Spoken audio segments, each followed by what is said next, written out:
नमस्कार, मैं हूँ शिवानी और हम देख रहे हैं एथिक्स। एथिक्स का जो हमारे 70 डेज़ का चैलेंज था उसमें डे 33 वाला क्वेश्चन डिस्कशन रह गया था। तो चलो आज उसको देखते हैं और प्लीज़ टेलीग्राम चैनल ज्वाइन करें और डेली क्विज फॉलो करें। तो चलो देखते हैं क्वेश्चन क्या है। What in your opinion are the foundational value of media ethics? How can we make media more ethical? तो यहाँ पे मीडिया एथिक्स की फाउंडेशनल वैल्यू क्या है वो बताना है।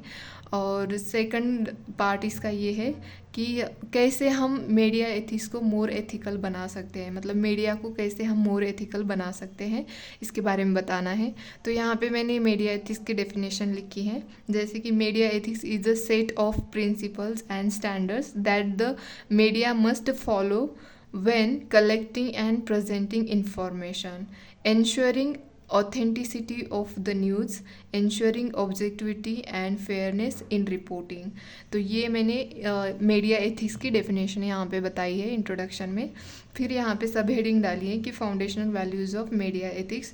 तो मैंने यहाँ पे मतलब एक डायग्राम बनाई है। Core principle of media ethics जैसे कि responsibility, impartiality, objectivity, fairness, independenceness, transparency, truth and accuracy, ये सब क्या है, फाउंडेशनल वैल्यूज़ है मीडिया एथिक्स की।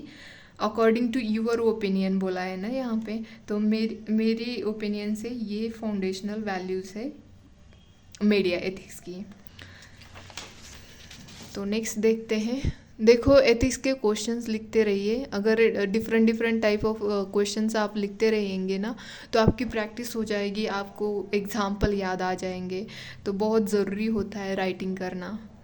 तो फर्स्ट यहाँ पे लिखा है मैंने इंडिपेंडेंस। इंडिपेंडेंस किसी भी मीडिया को बहुत ज़रूरी होता है।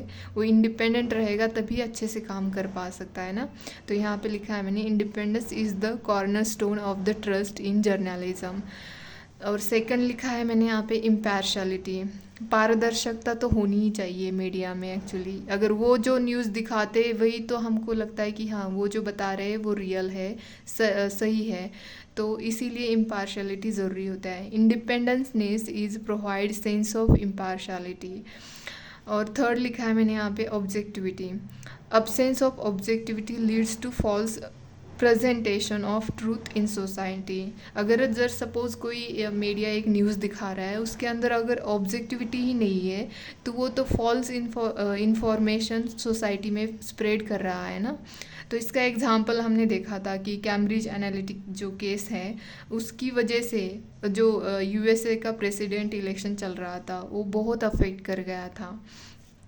तो ये मतलब जैसे कि कहा जाता है मीडिया जो है वो डेमोक्रेसी का फोर्थ पिलर माना जाता है।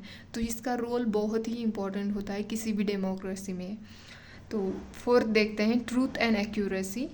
Media should provide accurate data and information. देखो, धांधलेबाजी नहीं करनी चाहिए। जो रियल है, रियल डाटा है, कभी कभी बड़ा चढ़ा के डाटा दिखाते हैं और जो इन्फॉर्मेशन होती है उसको भी मसाला होता कुछ हो, उसमें 2-3 ही शब्द ऐसे होते हैं जो रियल होते हैं, बाकी तो सारा मिर्च मसाला लगा के बताते रहते हैं।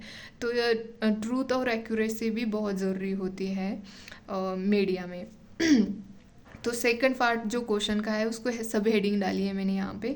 How we make media more ethical, कैसे बना सकते हैं, जैसे कि bringing responsibility in media. Media में रेस्पॉन्सिबिलिटी अगर लाया जाए तो इससे भी मोर एथिकल हो सकता है। सेकंड है ट्रांसपेरेंसी इन द फंक्शनिंग, जैसे कि प्रेस काउंसिल पब्लिसाइज, उसको अगर पब्लिसाइज किया जाएगा तो शायद ट्रांसपेरेंसी ज़्यादा आ जाएगी जो भी मीडिया फंक्शंस करता है उसमें। फोर्थ है एडॉप्टिंग कोड प्रैक्टिसेस, जैसे कि मतलब जो भी एक जैसे कंडक्ट ऑफ रूल्स होता है सिविल सर्वेंट के लिए, वैसे इनके लिए भी अगर कोड प्रैक्टिस लाया जाए तो इससे भी वो मोर एथिकल हो सकते हैं। फोर्थ लिखा है अंडरटेकिंग ओथ, जैसे कि डॉक्टर्स के लिए भी एक ओथ होती है कि वो अपनी प्रैक्टिस अच्छे से करेंगे, तो वैसे इनके लिए भी ओथ का ये लाना चाहिए। तो लास्ट में मैंने यहाँ पे कंक्लूड किया है कि undoubtedly free media is a pillar of democracy. One of his role watch what government does, but it is essential to take concrete measures to improve their conducts.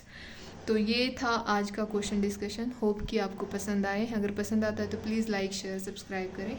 धन्यवाद. और क्वेश्चन लिखते रहिए प्लीज़.